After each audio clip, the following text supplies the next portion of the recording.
I want to start by talking about a conversation that I had yesterday.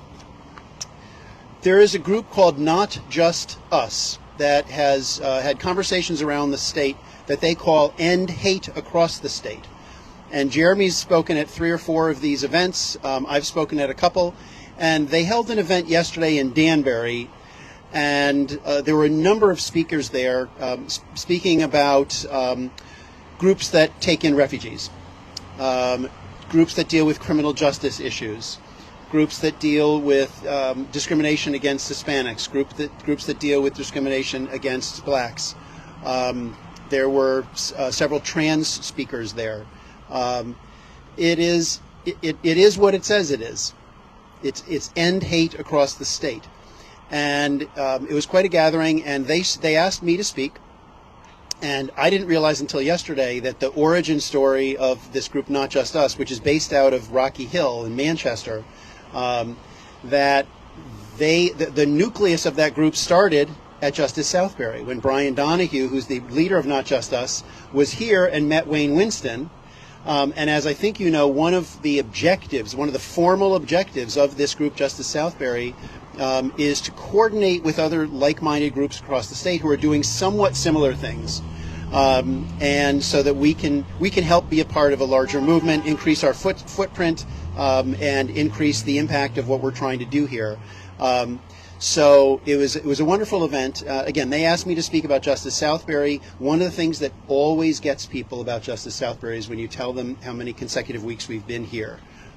It is something that I think gives us instant credibility with a lot of groups, and makes people say, hey, wait a minute, what are you doing and why? So because most of the people that were there yesterday had not dealt with our group before, they asked me to, they basically said, what is Justice Southbury doing to end hate across the state? I said I'd be happy to speak about that. So this is what I said.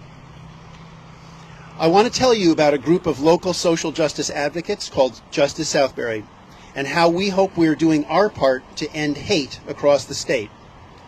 The first moment of Justice Southbury was the murder of George Floyd, which drove people to immediate action.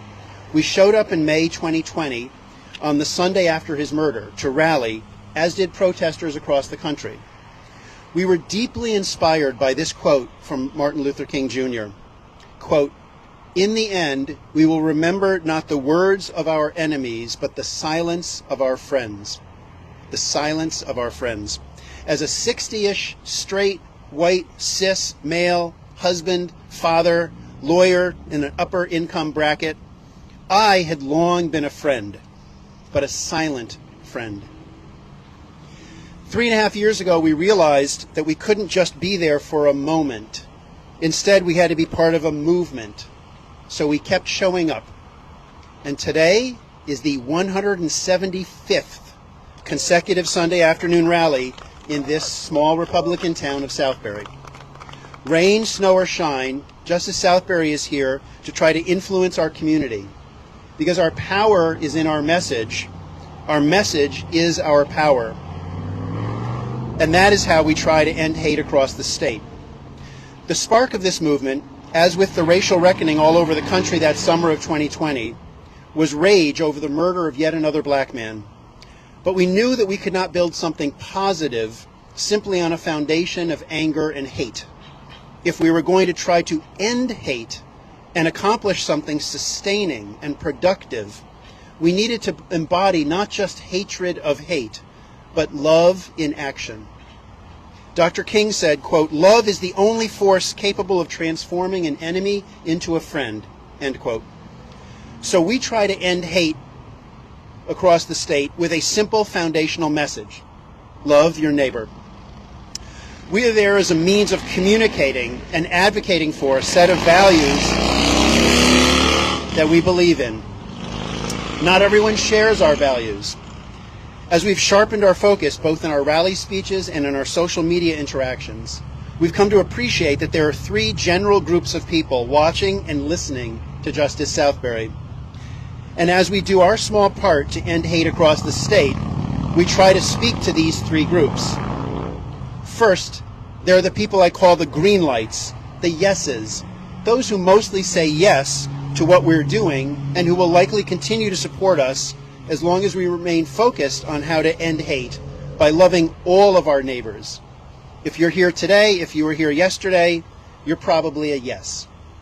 Second, there are the red lights, the no's, those who mostly say no to everything we stand up for and would like to stop everything we do. And I told the parable of the All Lives Matter guy, and him yelling at us and me yelling back at him. And I think you all know that story, so you don't need me to tell it again. But Ed says, tell it again. This always seems to resonate, and did yesterday. The time when we had, it was probably week 8 or so, and we had probably 100 people here lining the street. And I was down at the end in my usual role as bouncer, big skinny bouncer, and could see him walking with a purpose right across here and starting over there and starting to yell at people. So I made a beeline over, realized he was getting up in everyone's faces saying, "All lives matter, all lives matter, all lives matter." And so I got up in his face and I said, "All lives matter." And he said, "All lives matter." And I said, "White lives matter." And he said, "White lives matter." And I said, "Blue lives matter." And he said, "Blue lives matter." And I said, "Black lives matter." And he said, "All lives matter." And I said, "You can't say it, so you don't mean it." And we will never convince that person. That is a red light. That is a no that we will never convince. I have no illusions about converting red light people to our values, although I do attempt to engage in ways that force them to articulate their values for all to see. If I speak love, strong, forceful, intelligent love in action, if I speak love against hate, love is always more powerful and more attractive, so I speak love. And that's partly to influence the third group, the yellow lights, the maybes, who maybe like it that I'm holding an American flag and a Love Your Neighbor sign each Sunday afternoon, or they kind of support the rainbow-colored Black Lives Matter signs, or the Stop Asian Hate signs, or Hispanic Heritage Month, or Pride flags. Or maybe they like it that Justice Southbury stocks the juice shelf at the Southbury Food Bank every month. But maybe they're also concerned or uneasy or unsure about who we are and why are we still here and what will happen. And who are these people who came to Danbury yesterday that look like men wearing dresses, and there were black people and there were Hispanic people, and why are they here? And why can't we all just get along? Well, we want to help move these yellow light people from yellow to green, from maybe to yes, from silent friends to active allies. And because we're here each week to end hate, 2 families of color told us that they chose to move to Southbury instead of another community because of the Justice Southbury, seeing in our rallies an indication that Martin Luther King Jr. was right when he said that the moral arc of the universe is long, but it bends towards justice.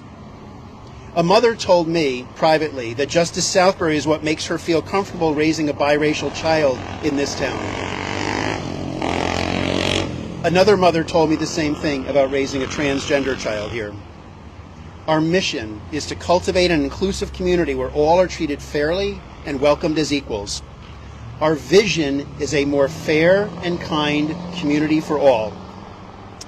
When engaging with social justice opponents, I challenge them to tell me what part of those mission and vision statements they oppose, because in a debate between love and hate, love is going to win. To end hate across the state, love your neighbor. And then I said, before I go, I have to close this speech the way I close each rally, and I start. Oh, I'm not going to do it now. You know what I said next. It really was a wonderful event. We had a great conversation afterwards. It was supposed to be an hour. It was actually 2.5 hours. The speakers were all positive, passionate, and they liked hearing what we're doing. I liked hearing what they're doing. And part of Justice Southbury is to engage in these kinds of discussions. Because to the extent that we can end hate across the state, which is obviously a big lift, it will come moment by moment. And the moments add up to a movement. So thank you for listening to that.